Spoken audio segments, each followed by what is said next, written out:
Good evening everyone. बहुत बहुत स्वागत है आपका आज के इस वेबिनार में। पिछले 2 सेशंस में हमने एल्गो ट्रेडिंग के बारे में जाना, एल्गो ट्रेडिंग के बेसिक्स पर चर्चा की, ये जाना कि एल्गो ट्रेडिंग होता क्या है, एल्गो ट्रेडिंग काम कैसे करता है, उसके बेनिफिट्स और उसके रिस्क के बारे में। आज हम एक स्टेप आगे एल्गो ट्रेडिंग स्ट्रैटेजीज़ के बारे में बात करने वाले हैं और इस टॉपिक पर रोशनी डालने के लिए हमारे साथ हैं संतोष जी। वेलकम संतोष जी।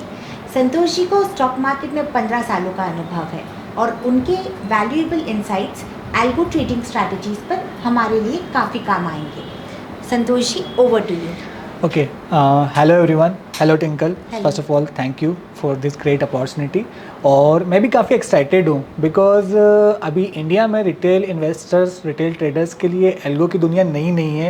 एक्साइटेड भी काफ़ी है, लेकिन कई सारे मन में क्वेश्चंस हैं। क्या होता है एल्गो, कैसे काम करता है, क्या रिस्क होता है, क्या रिवॉर्ड होता है, ढेर सारे क्वेश्चंस होंगे। तो मैं एक्साइटेड हूँ उन क्वेश्चंस के आंसर देने के लिए। तो ये काफ़ी सेशन इंटरेस्टिंग होने वाला है। जी बिल्कुल। सबसे पहले बिना टाइम वेस्ट करे हम सीधे सीधे क्वेश्चंस पर आते हैं। थोड़े से एक इंटरेस्टिंग क्वेश्चन ये है कि एल्गो ट्रेडिंग का जब हम बात करते हैं तो उसमें कौन सी स्ट्रैटेजी सबसे ज़्यादा पॉपुलर है? ओके, तो सबसे पहले हम नॉर्मली एक एल्गो की बात करें तो एल्गो होता क्या, पहले हम उसको छोटा सा डिस्कस कर लेते हैं। एल्गोरिदम क्या होता है, जैसे मैं सुबह ऑफिस आते वक्त क्या है, मैं आदत है मैं CNBC देखते हुए आता हूँ ड्यूरिंग दैट टाइम, और शाम को जब वापस मैं घर जाता हूँ तो कुछ पॉडकास्ट वगैरह देखते हुए जाता हूँ। तो बाय डिफ़ॉल्ट मुझे यूट्यूब मॉर्निंग में जैसे ही अपना मैं यूट्यूब खोलता हूँ तो बाय डिफ़ॉल्ट वो मुझे CNBC दिखाने लगता है। एंड शाम को जब मैं घर जाता हूँ तो बाय डिफ़ॉल्ट वो इस तरह के पॉडकास्ट जिसमें मेरा इंटरेस्ट है वो दिखाने लगता है, क्योंकि वो मेरे पैटर्न को आइडेंटिफाई कर रहा है। एक एल्गोरिदम चल रही है बैक एंड पे। तो सिमिलरली एल्गोरिदम होता क्या है, मार्केट में किस तरह के पैटर्न होते हैं, प्राइस पैटर्न, एक प्राइस बिहेवियर होता है, उसको आइडेंटिफाई करते हैं और कुछ लॉजिक्स लगाते हैं, उसके बेसिस पे स्ट्रेटजीज़ वगैरह बनती है। अब ये लॉजिक्स वगैरह के बेसिस पे जो स्ट्रेटजीज़ बनती है, जिसके थ्रू बाय सेल वगैरह होते हैं, जब वो ऑटोमेटेड हो जाती है तो ट्रेड ऑटोमेटिकली होने लगते हैं। तो ये एल्गोरिदमिक ट्रेडिंग कहा जाता है। जब आपके लॉजिक्स के बेसिस पर ट्रेडिंग ऑटोमेटिकली होने लगती है तो यहाँ पर एक इम्पॉर्टेंट फ़ायदा होने लगता है। और मुझे लगता है सबसे बड़ा फ़ायदा एल्गोरिदमिक ट्रेडिंग का क्या होता है, एज ए ट्रेडर आपको दिन भर स्क्रीन देखने की ज़रूरत नहीं है। आप स्क्रीन छोड़ के, और सबसे अच्छा काम, आप दाल बाटी खाकर दोपहर में आराम की नींद भी ले सकते हो। वहाँ पे ये टेंशन नहीं है कि मार्केट क्या कर रहा है, आप रेट क्या चल रहा है, मुझे काटना पड़ेगा। तो सबसे बड़ा फ़ायदा ये है। अब आपका क्वेश्चन था कि कौन कौन सी तरह की स्ट्रेटजीज़ होती है यहाँ पर। तो एक तो सेगमेंट वाइज बात करें तो आप किसी भी सेगमेंट में स्ट्रेटजीज बना सकते हो, चाहे आप कैश सेगमेंट में, चाहे आप फ्यूचर एंड ऑप्शन में, चाहे आप कमोडिटी सेगमेंट में। तो किसी भी सेगमेंट में स्ट्रेटजीज बना सकते हो या किस अवेलेबल होती है। एंड फ्यूचर एंड ऑप्शंस में भी बात करें तो लाइक हेजिंग वाली स्ट्रेटजीज जहाँ बाइंग और सेलिंग का कॉम्बिनेशन होता है, और राइटिंग वाली मेजरली जो हमारे यहाँ सबसे ज़्यादा इंडिया में काम होता है ऑप्शन राइटिंग के स्ट्रेटजीज़ पे काम होता है। तो वो जहाँ पर ऑप्शन सेल करके काम किया जाता है। प्योर ऑप्शन बाइंग की स्ट्रेटजीज़ जहाँ पर ऑप्शन बाइंग करके काम किया जाता है। और ये तो एग्जीक्यूशन बेसिस पे हुई, और लॉजिक बेसिस पे भी डिफरेंट स्ट्रेटजीज हो सकती है। कुछ प्राइस एक्शन बेस्ड, कुछ टेक्निकल इंडिकेटर बेस्ड, कुछ नॉर्मली लाइक एक ऐसे भी एल्गोज होते हैं कि आज टीवी एंकर ने कौन से कलर की शर्ट पहनी है या ड्रेस पहनी है उसके अकॉर्डिंगली भी ट्रेड हो जाता है। अगर उसने रेड कलर की शर्ट पहनी है तो सेल करना है। इस तरह के मतलब सब दिमाग में कुछ भी हो, किसी के दिमाग में हो कि आज मंगलवार है तो मुझे बाइंग साइड कम करना है। तो इनपुट होना चाहिए, आपके पास डेटा होना चाहिए, उसके अकॉर्डिंगली आपके दिमाग में कुछ भी हो तो उस तरीके से आप एल्गो बना सकते हो। सो एल्गो की दुनिया काफ़ी इंटरेस्टिंग है और there are multiple ways to trade with the help of algos. जी संतोष जी, अभी आपने इतनी सारी स्ट्रैटेजीज़ के बारे में मुझे बताया, मुझे आप ये बताएंगे कि कौन कौन सी स्ट्रैटेजीज़ हमें किस टाइम फ्रेम में एग्जीक्यूट करनी चाहिए, इंट्राडे में कौन सी, पोजिशनल में कौन सी, शॉर्ट टर्म, लॉन्ग टर्म? देखो, जैसे हमने डिस्कस किया कि कैश मार्केट की स्ट्रेटजीज होती है, फ्यूचर एंड ऑप्शन की स्ट्रेटजीज होती है, तो उसके अंदर भी एक सब कैटेगरीज होती है। मेजोरिटीज़ ऑफ एल्गोज जो होते हैं वो इंट्राडेज के इसमें ही काम करते हैं। मतलब कह सकते हो आप 70-80% जो एल्गोज होते हैं इंट्राडे की ही होती है। मतलब आपने सुबह पोजीशन बनाई, शाम को 3:30 बजे तक कट जाएगी, अगर कमोडिटी की तो रात तक कट जाएगी। कुछ ट्रेडर्स जो कैरी करना चाहते हैं, जो स्पेशली कैश की जो डिलीवरी बेस पोजीशन लेके जाना चाहते हैं तो वहाँ पर पोजिशनल एल्गोस काम करते हैं, जहाँ कितने भी दिन तक कैरी कर सकते हो, 1 हफ्ता 15 दिन, अकॉर्डिंग टू द पैरामीटर्स आप कैरी कर सकते हो। एंड एक चीज़ बस ये इंपॉर्टेंट ध्यान रखिएगा, अगर आप स्पेशली ऑप्शन राइटिंग की कोई स्ट्रेटजी पे काम कर रहे हो, प्योर राइटिंग नेकेड पोजीशन बना रहे हो, मतलब आपने ऑप्शन बेचा हुआ है और उसके अगेंस्ट कोई भी हेज पोजीशन नहीं बनाई है, तो एक इम्पॉर्टेंट सलाह ये रहेगी कि रात को कैरी मत करिए। अगर करते हैं तो हेज ज़रूर कीजिए। मतलब ऐसी जो नेकेड पोजीशन वाली स्ट्रेटजीज होती है उसको कैरी करने वाली पोजीशन में मत काम कीजिए, क्योंकि आपके सामने लेटेस्ट एग्जांपल है अभी जो यूएस में हो रहा है, एक दिन में हज़ार पॉइंट के मूव आते हुए देखे हमने मार्केट में, तो उस समय आपका पूरा कैपिटल वाइप आउट हो जाता है अगर आप नेकेड स्ट्रेटजी ओवरनाइट कैरी करते हैं तो। जी, सो इन्होंने संतोष जी आपने ये सब बताया। हमने पिछले 2 सेशंस में एक लॉजिक बैक प्लेटफॉर्म के बारे में डिस्कशन किया था, तो हमारी लॉजिक बैक में किस किस तरह की स्ट्रैटेजीज अवेलेबल है हमारे इन्वेस्टर्स के लिए? फिलहाल के लिए अगर हम सेगमेंट वाइज बात करें तो हमारे पास इक्विटी और एफ&ओ की स्ट्रेटजीज अभी फ़िलहाल के लिए अवेलेबल है। अब आप क्योंकि एक्सचेंज अप्रूवल का एक प्रोविज़न हो गया कि आप कोई भी ब्रोकर अगर स्ट्रेटजीज लेके आता है तो एक्सचेंज से अप्रूव कराना पड़ता है, तो फिलहाल के लिए हमारे पास कैश और एफ&ओ का अप्रूवल है। इक्विटी और एफ&ओ का अप्रूवल है। अभी पाइपलाइन में M6 की स्ट्रेटजीज ऑन आना। सो हमारे पास अगर फ्यूचर एंड ऑप्शंस की बात करें तो जो राइटिंग करना पसंद करते हैं, ऑप्शन राइटिंग करते हैं, उनके लिए हमारे पास मल्टीपल ऑप्शन स्ट्रेटजीज है, like Nifty expiry master, bank Nifty trend rider, Nifty की स्ट्रेडल वॉरियर। ये सारी जो ये तीनों स्ट्रेटजी मेनली हमारी ऑप्शन राइटिंग की स्ट्रेटजीज है। सुबह 9 से 10 बजे के बीच में ट्रेड लेती है और 3 बजे के आसपास पोजीशंस क्लोज कर देती है। कुछ प्योर लाइक दोनों कॉल पुट बेच के काम करती है, कुछ डायरेक्शन बेस्ड भी है। देयर आर सम स्ट्रेटजीज जो हेज्ड है, मतलब एक लेग जो रहेगा बाइक साइड का रहेगा, एक लेग सेल साइड का रहेगा, मतलब हेज्ड है। वहाँ पर हमारी chemical burn Nifty 50.0, chemical burn Nifty 2.0, ये डिफरेंट केमिकल बर्न के नाम से स्ट्रेटजीज है, ये सारी हेज्ड है। और कुछ लोग को पसंद है high beta strategies, like high speculation वाली स्ट्रेटजीज पे काम करना, जहाँ ऑप्शन बाइंग करना पसंद करते हैं। कुछ लोग नहीं करना पसंद करते ऑप्शन राइटिंग, तो उनके लिए भी ऑप्शन बाइंग की स्ट्रेटजीज है, like BN all BOI, Nifty future breakout option buying, multi index option buying, Nifty momentum master. So for different kind of traders हमारे पास डिफरेंट काइंड ऑफ स्ट्रेटजीज है। तो there are around 12 strategies, जहाँ पर आपको जिस हिसाब से आपकी रिक्वायरमेंट है उस हिसाब से आप स्ट्रेटजी को चूज़ कर सकते हैं। जी, इन स्ट्रैटेजीज में बेसिक फंड रिक्वायरमेंट क्या होगी और चार्जेस क्या क्या लगेंगे? अगर हम स्ट्रेटजी के मिनिमम इन्वेस्टमेंट अमाउंट की बात करें तो जो बाइंग की स्ट्रेटजीज है वहाँ पर मिनिमम एक स्ट्रेटजी में आपका 30,000 में भी काम हो जाता है, और बाइंग की स्ट्रेटजी में जो मैक्सिमम अमाउंट है 50,000 का है। और जो हेजिंग वाली स्ट्रेटजीज है वहाँ पर आप 75,000 से 2 लाख तक में काम कर सकते हो।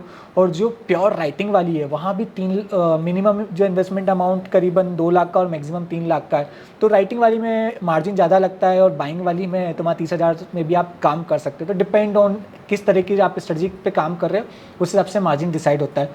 चार्जेस क्या है, तो for Swastika's client logic back free है, आपको कोई चार्ज नहीं देना है। आपका जो भी ब्रोकरेज वगैरह चार्ज रहेगा बस वही आपका चार्ज रहेगा, इसके अलावा आपके पास आपके लिए कोई हिडन चार्जेस नहीं है।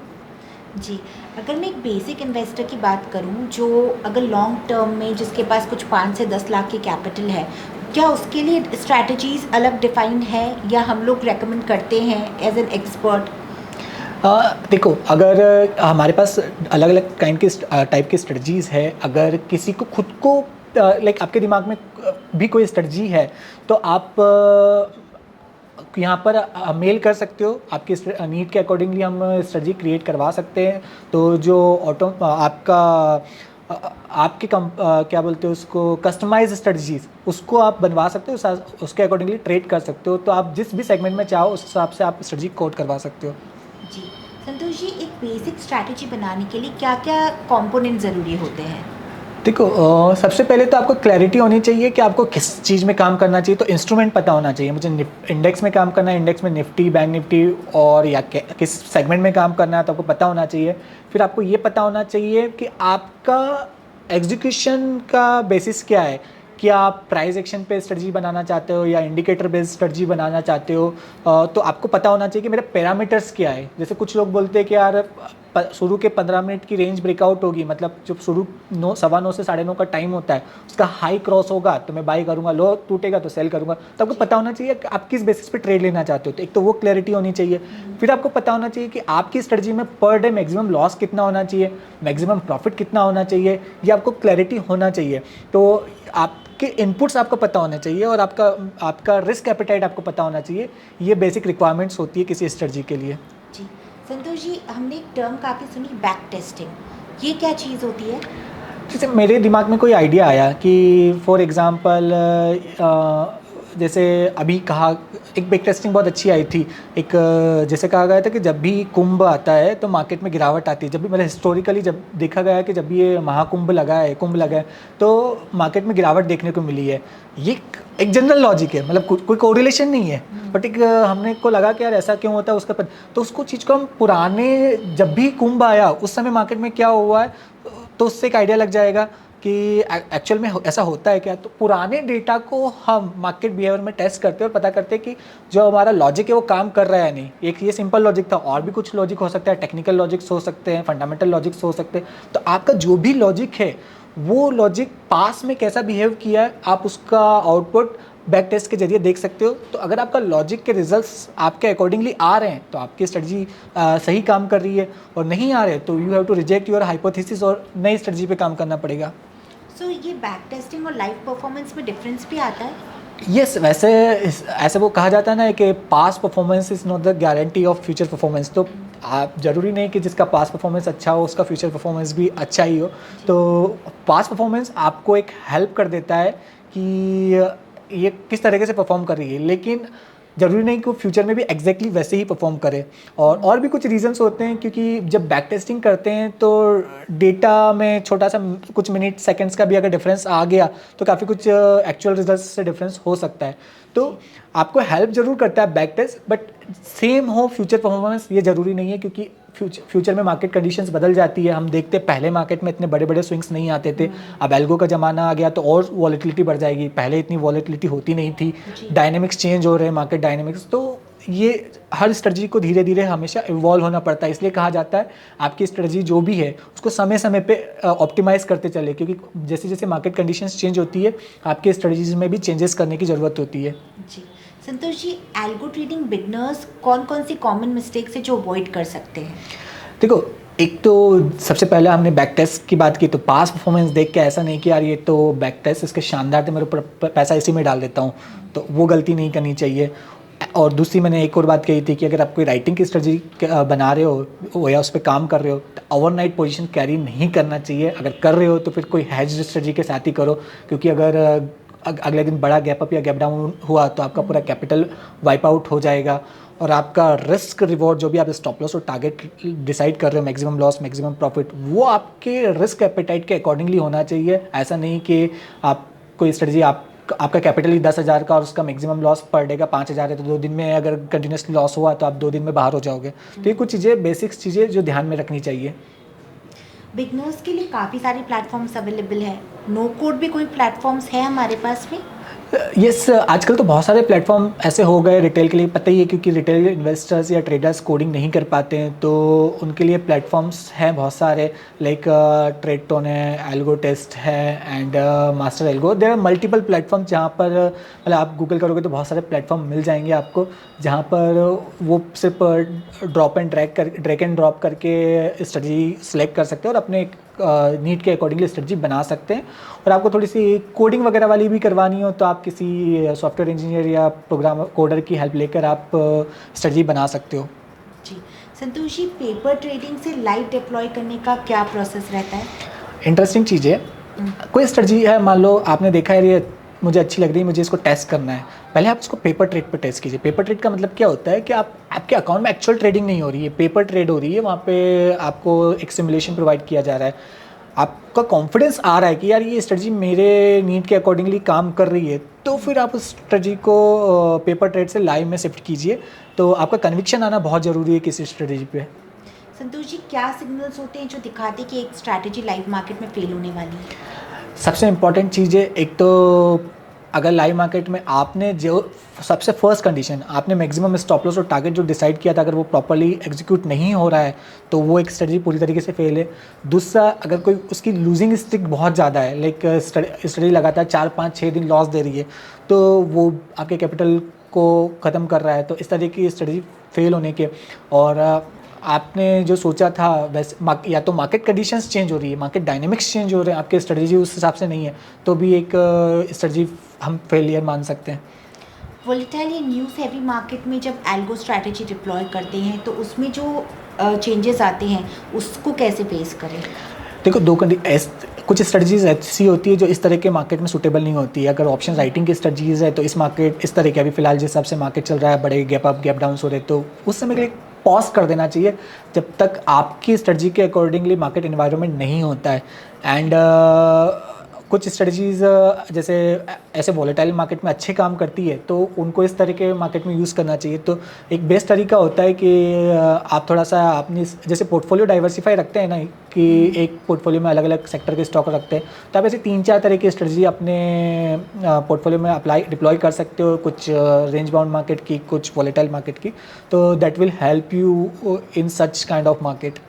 अभी आपने इतनी सारी रिस्क की बात कर ही ली है, तो रिस्क कंट्रोल करने के लिए हमें क्या बेस्ट अप्रोच रहेगा? लास्ट पॉइंट जो मैंने कहा वो एक तो सबसे इम्पॉर्टेंट है कि आप डाइवर्सिफाई कर लो अपनी स्ट्रेटजीज़ को, तो वो एक इम्पॉर्टेंट चीज़ है। दूसरा है कि किसी एक ही स्ट्रेटजी में बहुत सारा पैसा मत लगा दो, एक वो भी रहता है कि आप और ऑप्शन स्पेशली बाइंग की स्ट्रेटजी में आप इकट्ठा पैसा लगा दिया और लगातार नुकसान हो गया, तो आपका capital percent in terms of percentage में बड़ा नुकसान हो सकता है। और आपकी कोई स्ट्रेटजीज़ आपने सोचा था कि यह काम करेगी लेकिन लगातार लॉस दे रही है, तो बेटर है आप उससे जितनी जल्दी बाहर हो जाए, कोई नई स्ट्रेटजी पे फोकस करें तो ज़्यादा अच्छा रहेगा। और एक ये भी है कि कोई भी स्ट्रेटजी पे आप जैसे अभी गिरावट लगातार मान लो गिर रहा है मार्केट और आप किसी स्ट्रेटजी अच्छी करें तो ज़रूरी नहीं कि वो तेज़ी के मार्केट में भी अच्छा करे, तो आपको पता होना चाहिए कि इस स्ट्रेटजी ने किस तरीके के मार्केट में कैसा परफॉर्म किया था। अगर वो सारे मार्केट कंडीशंस में अच्छा कर रही है तो ही वो स्ट्रेटजी आपके लिए सही है, अदरवाइज़ आप किस दूसरी स्ट्रेटजी पर फोकस करना चाहिए। जी संतोष जी, कौन कौन सी ऐसी की टर्मिनोलॉजीज होती है एल्गो ट्रेडिंग में जिनका हमें ध्यान रखना चाहिए? ओके, एंड सबसे पहले ही तो जैसे मैंने कहा कि maximum loss maximum profit per day कितना होना चाहिए। एक विनिंग स्ट्रीक होती है कि एक आपकी स्ट्रेटजी लगातार कितने दिन तक प्रॉफिट देती है, लूजिंग स्ट्रीक लगातार कितने दिन तक लॉस देती है, ये चीज़ें ध्यान में रखना चाहिए। अगर लूजिंग स्ट्रीक बहुत ज़्यादा है तो वो स्ट्रेटजी में दिक्कत है। Apart from that, draw down एक आपने बहुत ज़्यादा सुना होगा। फॉर एग्जांपल, मैंने एक स्ट्रेटजी में 1 लाख रुपए लगाए थे, उसने शुरू के कई दिनों तक प्रॉफिट दिया और मेरा प्रॉफिट 1.5 लाख हो गया। अब 1.5 लाख से वापस मेरा प्रॉफिट गिर गया, मान लो 30,000 से प्रॉफिट गिर गया, मतलब मेरा प्रॉफिट अब 1,20,000 ही बचा। मतलब मेरा अमाउंट जो इन्वेस्टमेंट अमाउंट 1,20,000 ही बचा, तो 1.5 लाख से 30,000 रुपये नीचे गिर गया, तो करीबन 20% का ड्रॉ डाउन, क्योंकि 1.5 लाख का 20% 30,000 होता है। तो ये ड्रॉ डाउन ये बताता है कि आप टॉप से आपका पोर्टफोलियो कितना स्लिप हुआ है, तो ये भी आपको पता होना चाहिए किस स्ट्रेटजी का कितना ड्रॉ डाउन है। तो ये कुछ टर्मिनोलॉजीज है जो आपको पता होना चाहिए। जी संतोष जी, मेरा आखिरी सवाल कि बेसिक कम से कम कैपिटल में कौन सी स्ट्रैटेजी में हम हमारे इन्वेस्टर्स को सजेस्ट कर सकते हैं? अगर आप ऑप्शन बाइंग की स्ट्रेटजीज देख रहे हो तो आपके लिए एक मल्टी इंडेक्स ऑप्शन बाइंग है हमारे लॉजिक बैग में, आप ऑप्शन बाइंग में, और एक निफ्टी मोमेंटम राइडर है, आप उस पर फोकस कर सकते हो। तो यहाँ पर आपका 30,000 रुपये में काम हो जाता है। और आप राइटिंग की स्ट्रेटजी फोकस कर रहे हो तो यहाँ पे आपको थोड़ा सा कैपिटल ज़्यादा रहेगा, 2.5 से 3 लाख रुपए तक का आपका इन्वेस्टमेंट रहेगा। हम सेशन को कंक्लूड कर रहे हैं, उसके पहले मैं एक इंटरेस्टिंग चीज़ मैं हमेशा ही बोलता हूँ, ये आज फिर रिपीट करूँगा कि जब हम ट्रेडिंग करते हैं तो 4 चीज़ें बहुत इंपॉर्टेंट होती है। एक तो रिसर्च, उसका रोल 25% होता है। रिसर्च मतलब क्या खरीदना है क्या बेचना है, उसका रोल 25% होता है। दूसरा होता है कि आपका रिस्क मैनेजमेंट। एक ट्रेड में कितना पैसा लगाना है, एक ट्रेड में कितना लॉस लेना है, ये सारी चीज़ें रिस्क मैनेजमेंट में आ जाती है। और तीसरी चीज़ आती है आपका साइकोलॉजी इमोशन मैनेजमेंट, और मतलब आप जब मार्केट गिरता है तो आप कैसे रिएक्ट करते हो, मार्केट बढ़ता है तो आप कैसे रिएक्ट करते हो, कहीं ओवर ट्रेडिंग तो नहीं करते हो। और लास्ट होता है लक, जो आपके हाथ में नहीं है। तो सबसे ज़्यादा सभी का लोगों का फोकस एक तो उस पे होता है, रिसर्च पे, क्या खरीदना क्या बेचना, सब आपका इमोशन मैनेजमेंट और रिस्क मैनेजमेंट को छोड़ देते हैं। तो ये जो सिर्फ सभी लोगों का 25% पे फोकस होता है। तो ये एल्गो ट्रेडिंग है ना, आपको एक तो 25% क्या खरीदना क्या बेचना उसमें तो मदद करती ही है, साथ में जो आपके इमोशन मैनेजमेंट और रिस्क मैनेजमेंट है इसमें भी मदद कर देती है। तो कहीं ना कहीं आपका 75% वाली चीज़ें कवर हो जाती है। आप 25% लग तो हमारे हाथ में नहीं है। हाँ, एक चीज़ कर सकते हो, आप किसी ऐसे दोस्त या फिर आपका गर्लफ्रेंड या बॉयफ्रेंड जिसकी कुंडली में धनी हो गए, आप उसके अकाउंट में ट्रेडिंग कर सकते हो, तो शायद ये वाला फैक्टर भी आपके फेवर में आ जाए। तो अब समय हो गया है हमारे व्यूअर्स की क्वेरीज को आंसर करने का। सबसे पहले संतोष जी, हमारे व्यूअर्स के कुछ सवाल हैं। ट्रेडिंग बॉट्स और एल्गो ट्रेडिंग में क्या फ़र्क है? एक्चुअली जो ट्रेडिंग बोर्ड्स होते हैं वो एल्गो ट्रेडिंग का ही एक पार्ट है। एल्गो ट्रेडिंग क्या होता है? एल्गोरिथमिक ट्रेडिंग नॉर्मली आपके लॉजिक के बेसिस पे आप ट्रेडिंग करते हो, और ट्रेडिंग बोर्ड क्या होता है? वो आपके लॉजिक्स को एग्जीक्यूट करता है, बाय सेल जो ऑर्डर्स होते हैं उनको एग्जीक्यूट करता है। तो there is no much different, but algo boards is a part of algorithmic trading. Okay, दूसरा क्वेश्चन है, एल्गो के लिए स्टॉप लॉस और ट्रेलिंग स्टॉप कैसे सेटअप करें? देखो, स्टॉप लॉस तो आपकी स्ट्रेटजी के ऊपर डिपेंड करता है, आपकी स्ट्रेटजी किस बेसिस पे स्टॉप लॉस सेलेक्ट करती है, या maximum in terms of rupees करती है, इन टर्म्स ऑफ परसेंटेज करती है। तो और आपको क्लियर होना चाहिए कि आपका स्टॉप लॉस कितना होना चाहिए, तो आप सेट कर सकते हो। ट्रेलिंग स्टॉप लॉस भी आपको पता होना चाहिए कि मान लो फॉर एग्जांपल मुझे 1000 रुपये का प्रॉफिट हो गया तो मुझे लॉस नहीं होना चाहिए, तो आप 100 रुपीज़ से ट्रेल करते जाओ। मतलब अब 1000 के बाद 100 रुपये बढ़ता है तो आप वापस अगर 100 रुपये तक आता है तो आपको कट जाना चाहिए। तो ये ट्रेलिंग स्टॉप लॉस आपको पता होना चाहिए कितना रखना है। जी, क्या एक एल्गो में मल्टीपल इंडिकेटर्स यूज़ कर सकते हैं या कंफ्यूज हो जाते हैं? डेफिनेटली डिपेंड्स ऑन स्ट्रेटजीज, क्योंकि अगर कुछ स्ट्रेटजी जो सिंपल है, बिल्कुल प्राइस एक्शन पे काम करती है, किसी एक इंडिकेटर पे काम करती है, तो आप वो यूज़ करो। कोई स्ट्रेटजी कॉम्प्लिकेटेड होती है, हाई टेक्निकल्स होती है, तो आप मल्टीपल इंडिकेटर्स यूज़ कर सकते हो, कोई लिमिटेशन नहीं है उसकी। जी, कैसे डिसाइड करें कि स्ट्रैटेजी को स्केल अप करने का टाइम आ गया है? सबसे इंपॉर्टेंट चीज़, अगर विनिंग स्ट्रिक्स बहुत अच्छी है, लगातार अच्छा परफॉर्मेंस कर रही है, और दूसरा हर तरह के मार्केट कंडीशन में वो आपको अच्छे परफॉर्म करके दे रही है, तो डेफिनेटली आप उसको स्केल अप कर सकते हो। क्या एल्गो मार्केट ओपन करने के पहले ही रन करना चाहिए या बाद में?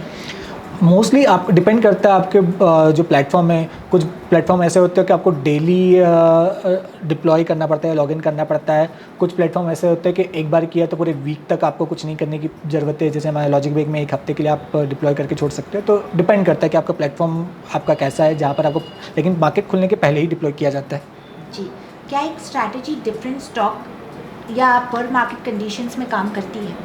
यस, कुछ स्ट्रेटजीज़ ऐसी होती है कि जो मल्टीपल असेट क्लास पे काम करती है। कुछ स्ट्रेटजीज़ ऐसी होती है जो सिर्फ पर्टिकुलर एक असेट या एक स्क्रिप्ट पे ही काम कर रही है। तो डिपेंड करता है कि उसका परफॉर्मेंस कैसा है। तो बैक टेस्ट के जरिए आप पता कर सकते हो कि यह स्ट्रेटजी सारे इंस्ट्रूमेंट पे काम कर रही है या सिर्फ पर्टिकुलर एक इंस्ट्रूमेंट पे वर्क कर रही है। जी, और आखिरी सवाल हमारे यूज़र का, indicator based versus price action based algo strategy में क्या डिफरेंस होता है? देखो, प्राइस एक्शन क्या होता है? फॉर एग्जांपल मैंने जस्ट एक बताया था कि अगर शुरू के 15 मिनट के मूवमेंट का हाई क्रॉस करे तो मुझे बाई करना, लो तोड़े तो सेल करना है। It is just pure price action based. और प्राइस से ही कुछ डेरिवेशन करके इंडिकेटर्स निकलते, लाइक RSI, मूविंग एवरेजेस और सुपर ट्रेंड वगैरह लाइक दिस। तो उनके बेसिस पे अगर हम कोई स्ट्रेटजी बनाते हैं तो वो फिर हमारी टेक्निकल इंडिकेटर बेस्ड स्ट्रेटजी कहलाती है। सो बिल्कुल संतोष जी। सो आज जब हम कंक्लूड करते हैं इस सेशन को, आपको ये सेशन कैसा लगा हमें कमेंट में ज़रूर लिखकर बताइएगा। आज हमने डिस्कस किया एल्गो ट्रेडिंग स्ट्रैटेजीज़ के बारे में। अगले सेशन में हम आपके लिए कुछ और स्पेशल लेकर आएंगे। तब तक के लिए happy trading and keep learning. Thank you Santosh ji. Thank you Twinkle and thank you everyone.